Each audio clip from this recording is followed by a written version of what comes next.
Radio city கேட்டுட்டு இருக்கீங்க. Good morning. நான் உங்க ரேடியோ சிட்டி லாயா. ஒவ்வொரு நாள் ஸ்டார் எக்ஸஸ்ல நம்ம கிட்ட ஒவ்வொரு ஸ்டார் வந்து பேசுவாங்க. So 365 days 365 stars. அந்த விதத்துல அந்த ஸ்டாரோட லைஃப் ஜர்னி, அந்த ஸ்டாரோட பயணம் ஒரு ஆடியோ பயோகிராஃபி அப்படின்னு சொல்லலாம். இன்னைக்கு நம்ம கூட ஸ்டார் எக்ஸஸ்ல யார் இருக்காங்க அப்படின்னு பாத்தீங்கன்னா, ஒரு சினிமாட்டோகிராஃபரா தான் இண்டஸ்ட்ரியில இவரோட கரியர் ஆரம்பிச்சாரு. நிறைய படங்கள் பூ, கண்டேன் காதலை, அவள் பெயர் தமிழரசி, வந்தான் வென்றான், சகுனி, சேட்டை, இந்த மாதிரி நிறைய படங்களுக்கு சினிமாட்டோகிராஃபி பண்ணிருக்காரு. அதையும் தாண்டி ராஜமந்திரி அப்படிங்கிற படத்துக்கு ப்ரொடியூசராவும், இப்போ ரீசெண்டா மதுர வீரன் அப்படிங்கிற படம் மூலமா தன்னோட டெபியூவை ஒரு டைரக்டரா கொடுத்திருக்காரு. இன்னைக்கு நம்மளோட ஸ்டார் எக்ஸ்பிரஸ்ல பிஜி முத்தையா தான் இருக்காரு. சோ அவர்கிட்ட நிறைய விஷயங்கள் பேச போறோம். இண்டஸ்ட்ரியை பத்தி, சினிமாட்டோகிராஃபியை பத்தி அண்ட் அவரோட மதுர வீரன் பிலிம் பத்தி. சோ ஃபர்ஸ்ட் சொல்லுங்க, மதுர வீரன் நம்ம ஜல்லிக்கட்டு பத்தி எடுத்திருக்கீங்கன்னு எனக்கே பயங்கர ஹாப்பி ஆயிடுச்சு. சோ ஃபர்ஸ்ட் மதுர வீரன் எடுக்கணும் அப்படிங்கிற ஐடியா, மதுர வீரன் பேர் வைக்கணும்ன்ற ஐடியா அப்புறம் பேசலாம். பட் எப்படி இந்த படத்தை எடுக்கணும் அப்படின்ற ஐடியா ஃபர்ஸ்ட் வந்தது உங்களுக்கு? இல்ல அதான் இது வந்து நான் திருச்சி பக்கம் தொழியூர்னு ஒரு ஊர். என்னோட ஊர் சுத்தி வந்து 2-3 இடங்கள்ல ஜல்லிக்கட்டு நடக்கும் ரெகுலரா. சின்ன வயசுல நான் பார்த்த விஷயங்கள் தான். சோ நான் இந்த ப்ரொடெஸ்ட் இதெல்லாம் நடக்கிறதுக்கு முன்னாடியே இந்த கதை பண்ணேன். சோ அப்பவே இந்த மாதிரி ஜல்லிக்கட்டு படம் ஒண்ணு பண்ணணும், ஒரு ஆடுகள மாதிரி ஒரு நம்ம கல்ச்சரை பேஸ் பண்ண ஒரு ஸ்போர்ட். சோ அதை பண்ணணும் அப்படின்னு அப்பவே பிளான் பண்ணி வச்சிருந்தோம்.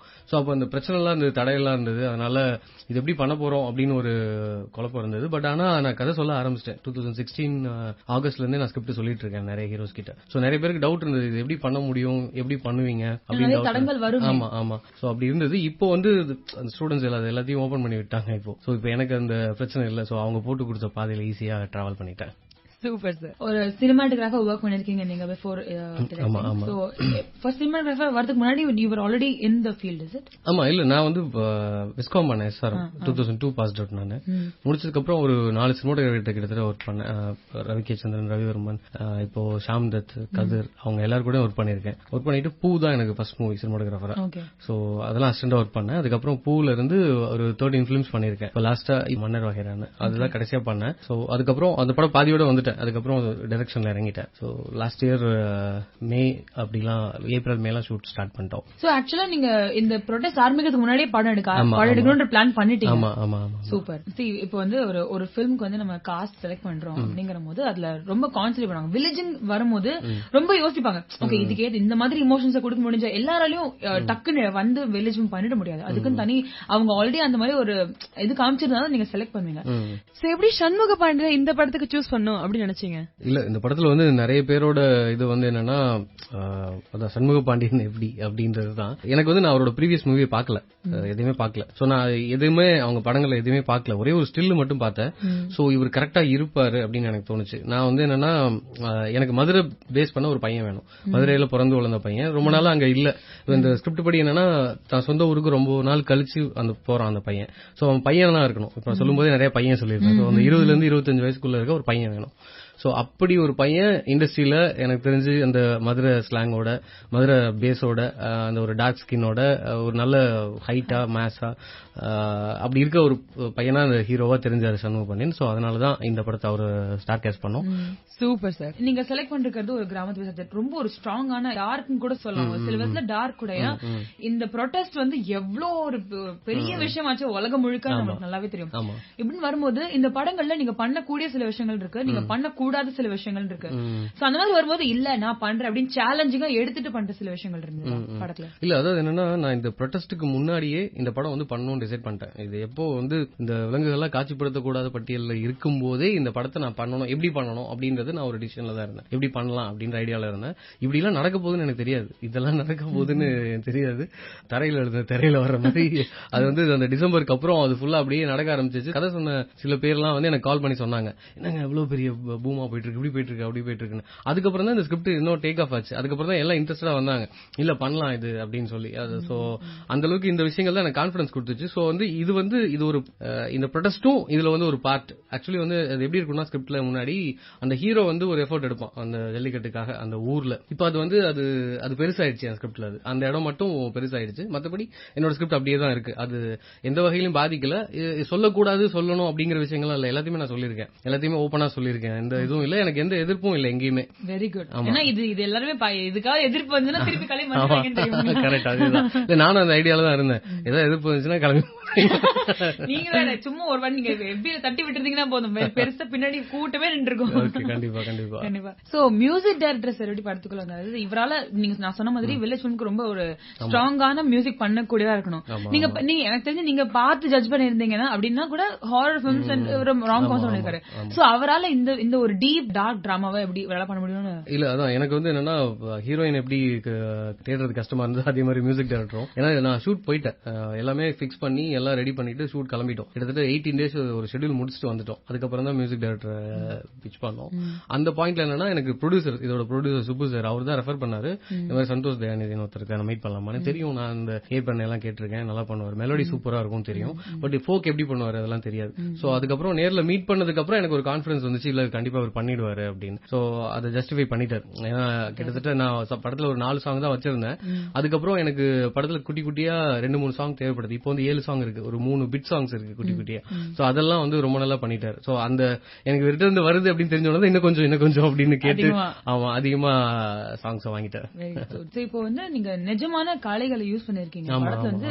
சோ எப்படி அதை ட்ரெயின் பண்றது, அதுக்கெல்லாம் கூட ஆட்களை வச்சு அது ப்ராப்பரா. ஏன்னா இப்போ நான் ஜெனுவனா கேக்குறேன், இப்போ வந்து இன்டர்வியூன்றத தாண்டி எனக்கு அந்த டவுட் இருக்கு பாக்கும்போது. இப்போ ஜல்லிக்கட்டு நம்ம பாக்கும்போது அதுல அந்த மாடுகளை வினோ ஓகே தான் பண்றாங்க. நீங்க படத்துல எப்படி படத்துலயும் அதே சீற்றத்தை நான் பார்த்தேன். இல்ல படம் வந்து இப்போ நாங்க என்னன்னா எங்க வந்து நமக்கு அந்த பிரச்சனை வரும்னா, ஹீரோ போய் ஒரு காளை அடக்குறாரு, ஹீரோ போய் இதை பிடிக்கிறாரு அப்படின்ற வரும்போதுதான் பிரச்சனை. சோ ஹீரோக்காக நான் கொஞ்சம் காம்ப்ரமைஸ் பண்ணணும், மாடை இது பண்ணணும், கொஞ்சம் சாதுவான மாடை கூட்டு வரணும், இல்லைன்னா ஹீரோவை முட்டிடும் அப்படின்னு. நான் அந்த மாதிரி சீன் எல்லாம் வைக்கல படத்துல. வந்து ஹீரோ காளை அடக்குறது, அதுக்காக ஒரு பொண்ணை கொடுக்கறது அப்படின்லாம் எதுவுமே இருக்காது, எந்த கிளிஷேவும் இருக்காது. அங்க வந்த காளைகள் எல்லாம் ஒரிஜினலான மாடுங்க தான். அதே மாதிரி அங்க பிடிச்சவங்களும் ஒரிஜினலா மாடுபிடி வீரர்கள் தான் எல்லாருமே. ஆமா ஆமா. அதே மாதிரி என்னன்னா இந்த காலெல்லாம் வந்து ரெகுலரா ஜல்லிக்கட்டுல கலந்துட்டு இருக்க காலை தான். அவங்க வந்து ஒரு 1 வயசுல 2 வயசுல இருந்து அதை ட்ரெயின் பண்ணி கிட்டத்தட்ட இந்த ஷூட்டிங்க்கு வரதுக்கு அங்க பக்கத்துல ஒரு கருப்புன்னு சொல்லி ஒரு மாடு வந்துச்சு. அந்த மாடு பாத்தீங்கன்னா அது வரலும் பக்கத்துல எந்த ஜல்லிக்கட்டுலயுமே பிடிபடாத மாடு. நாங்க விட்டோம், எங்க இதுலயும் அது யாரும் பிடிக்கல. சோ அதுதான் ஷூட்டிங்ல ஃபுல்லா நிறைய சீன்ல வரும். அதுக்கப்புறம் என்ன ஆச்சுன்னா அந்த காலம் பயங்கர டயர்ட் ஆயிடுச்சு. அதுக்கப்புறம் அதுக்கு இம்மீடியட்டா ஒரு ஷூட் ஒரு ஜல்லிக்கட்டு நடந்துச்சு, அங்க கூட்டு போனாங்க, அந்த மாடு புடிச்சிட்டாங்க. சோ பயங்கர வருத்தப்பட்டாரு. ஏன்னா ரொம்ப நாள் ஷூட்ல இருந்து பயங்கர டயர்ட் ஆயிடுச்சு அந்த காலை. Okay super sir. Samuthirakani sir வந்துட்டு பண்ற படங்கள் எல்லாமே வந்துட்டு ரொம்ப சொசைட்டி பேஸ்டான சப்ஜெக்ட் தான். இது வரைக்கும் நாங்க பார்த்ததுல எல்லாமே அவர் எடுக்கிறதும் சரி, அவர் நடிக்கிறதும் சரி, ரொம்ப சொசைட்டியை சார்ந்த விஷயங்கள் தான். நம்ம எதுக்காவது குரல் கொடுக்கணும்னு நினைக்கிறோம்னா அது அவர் ஆல்ரெடி குரல் கொடுத்துருப்பாரு அந்த படத்துல, அந்த மாதிரி பண்ணிருக்காரு. சோ இப்படி இவர் இப்படி பண்ணுவாருங்கிறதுக்காக நீங்க அப்படி போனீங்க. இதுல அந்த ரோலுக்கு வந்து நான் ஒரு 3 பேரை தான் மைண்ட்ல வச்சிருந்தேன். யாரு ஹீரோன்றதை தாண்டி இந்த கேரக்டர் வந்து யாரு பண்ணணும், ஏன்னா அதுதான் வந்து மதுரை வீரன்றது அந்த கேரக்டர் தான், அந்த கேரக்டரோட இதுதான். சோ அப்போ வந்து நான் யாரெல்லாம் சூஸ் பண்ணியிருந்தேன்னா, நான் ஒன்னு சத்யராஜ் சார், இல்லன்னா சமுத்திரகனி சார், அப்புறம் அவரும் இல்லன்னா ராஜ்கிரண் சார். இந்த மாதிரி யாரு ஹீரோ அப்படிங்கறத பொறுத்து இவங்க யாரு பிளே பண்ணுவாங்க பிளான் பண்ணியிருந்தேன். 3 பேருக்குமே கதை தெரியும், 3 பேருக்குமே கதை சொன்னேன். ஃபர்ஸ்ட் ராஜ்கிரண் சார் தான் சொன்னேன். அவருக்கு சொல்லும் போதெல்லாம் ஒரு 5 to 10 minutes தான் நரேட் பண்ணேன். அவருக்கு ரொம்ப பிடிச்சிருந்தது. நான் அவர்கிட்ட கேட்டேன், இல்ல நிறைய பேர் என்ன பயமுறுத்தி தான் அமிச்சாங்க, நீங்க ஒத்துக்க மாட்டீங்கன்னு சொன்னாங்க அப்படின்னு. தம்பி நீங்க சொன்னது இன்னும் கம்மியா இருந்தா கூட நான் இந்த படம் பண்ணிருப்பேன், எனக்கு இந்த கேரக்டர் அப்படி பிடிச்சிருக்கு அப்படின்னு சொன்னார்.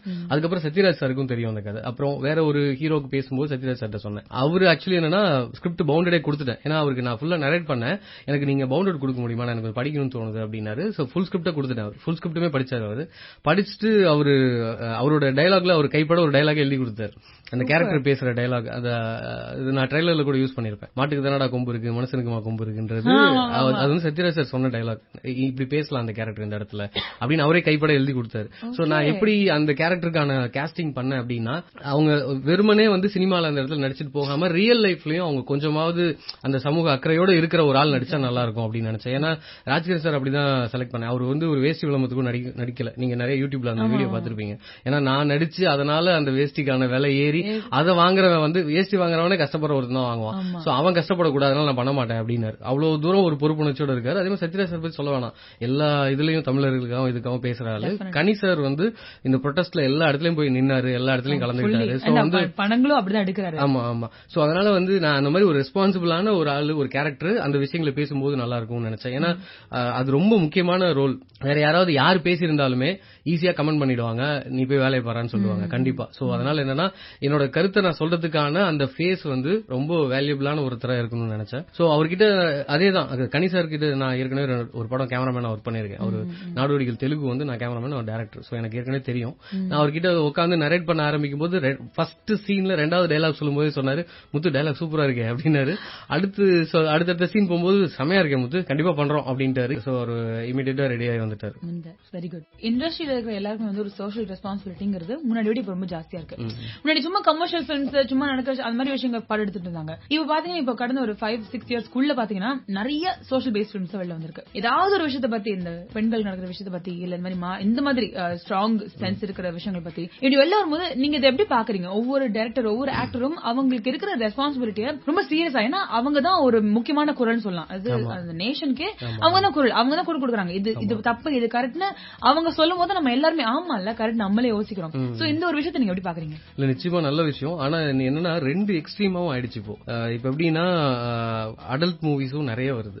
ரொம்ப டபுள் மீனிங்ல இல்ல, ஸ்ட்ரெயிட் மீனிங்காவே இப்ப பண்ண ஆரம்பிச்சாங்க. டபுள் ஒன் மீனிங் தான். ஆமா அப்படியும் பண்ண ஆரம்பிச்சிட்டாங்க. இன்னொரு சைடுல வந்து இந்த மாதிரி ரொம்ப ரெஸ்பான்சிபிளான படங்களும் வர ஆரம்பிச்சிருக்கு. சோ நாம எந்த சைடு இருக்கோம் அப்படிங்கிறது தான். சோ எனக்கு என்னன்னா நான் வந்து மேபி ஒரு 20-22 வயசுல இந்த படம் பண்ண ஆரம்பிச்சிருந்தேன்னா மேபி இந்த பக்கம் விழுந்திருக்கலாம்.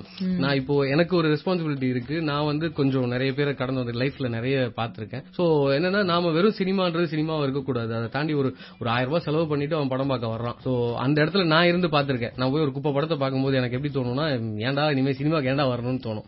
சோ அப்படி இருக்கக்கூடாது. நம்ம படத்துக்கு வரும்போது அவன் வந்து ஒரு இங்க இருந்து போகும்போது ஒரு நல்ல விஷயத்தை கேரி பண்ணிட்டு போகணும். ஒரு இன்ஃபர்மேஷனா அவன் ஒரு விஷயத்தை எடுத்து போகணும். லைஃப் ஃபுல்லா அவனுக்கு அந்த விஷயம் யூஸ் ஆகணும். சும்மா வந்து ஏதோ 2 மணி நேரம் பார்த்தோம் போனோம்லாம் இருக்கக்கூடாது. ஏன்னா இன்னைக்கு வந்து அதை நீங்க எங்க வேணுமா எக்ஸ்ப்ளோர் பண்ணிக்கலாம். நீங்க வெறுமனே சிரிச்சிட்டு போகணும்னா ஒரு யூடியூப் சேனல் ஏதோ ஒரு வீடியோ பாத்தீங்கன்னா போதும், டிவி உட்காந்து பாத்தீங்கன்னா போதும். அப்படி இருக்கக்கூடாது. அவங்க லைஃப்ல ஒரு பார்ட்டா இருக்கணும். ஒரு பெரிய விஷயத்தை அவங்களுக்குள்ள கொண்டு போகணும். அப்படிப்பட்ட ஒரு படமா பண்ணணும். அந்த ரெஸ்பான்சிபிலிட்டியோட தான் பண்ணிருக்கேன் நான் நினைக்கிறேன். இனிமே அப்படிதான் பண்ணணும்.